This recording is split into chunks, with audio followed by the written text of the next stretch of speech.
Hey guys, so I'm at a red light right now, so I thought I'd just quickly record this opening for what you're about to watch. A couple of weeks ago I had a chance to interview James Cameron, who was out talking about his movie Sanctum, and he answered a lot of questions that I've always wanted to ask somebody at that level about directing, filmmaking, the goals that he has when he's making a film. Oh, the light just changed. Anyways, so that's what you're about to watch. It's my interview with James Cameron. I'm at South by Southwest right now, but 7 days from today, you'll have a brand new Black Box TV episode. So thank you for your patience. I'm really, I think this is gonna be a good one. Anyways, so I'll see you in 7 days, and I'll be back in California in 3. All right, take care. Hi, this is Jim Cameron. You're watching Black Box TV. If you were a director starting out today, where would you go, and how would you do it? I'd be doing what you're doing. Exactly. I mean, you know, when I was starting out, it was just anybody that had a camera, anybody amongst your friends that you could talk into being on camera or behind the camera, whatever it took.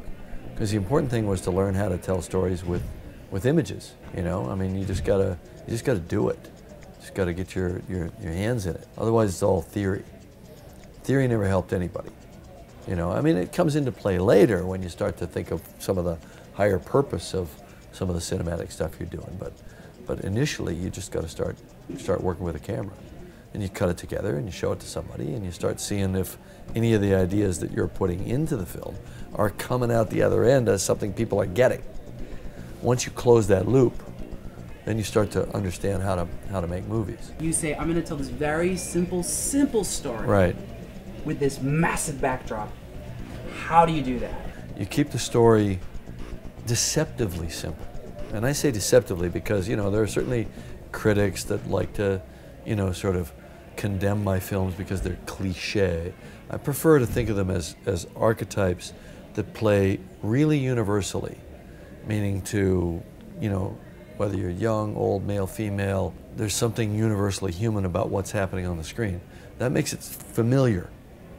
So it's a mix between familiar and something that you've never seen before. I'm not talking about 5-year-old themes. I'm talking about 5,000-year-old themes. And that's, I think, how you make a movie that speaks to a global audience, because you got to cut across all cultures. You know, the tech is a part of it, because for me, there's the tech behind the camera, which as an engineer I love, and I love pushing the envelope and showing people stuff that's done in a way that couldn't have been done before, because that, by definition, shows you something new.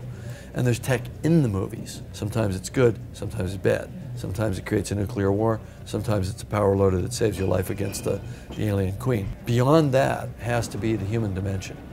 All the movies have to ultimately be about the heart and soul of the people and the relationships. And that's where I always start. It's like, what's the human story that I'm telling? What is the next story you will tell, or that you're excited about in using this technology? Well, you know, I think the story and the medium in a way are two different things. But I think that 3D actually enhances almost anything.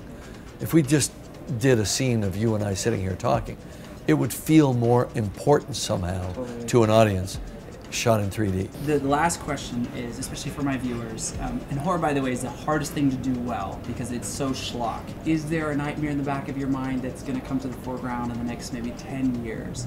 I mean, at some point, I do want to go back and do a pure horror film, just because I think it's an art form. You know, I think, you know, even making Avatar, there were moments of terror created, you know, at night with these creatures that were being revealed and so on. So I was teasing around the edges of it, but obviously that was a film that had to play to a younger audience. It wasn't R-rated and so on.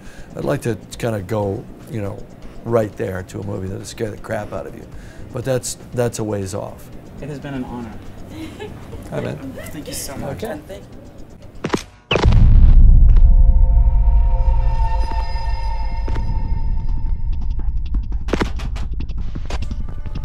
Dispatch, this is 5309 requesting sheriffs to respond to 1428 Genesee. We have a mutilated body on the premises.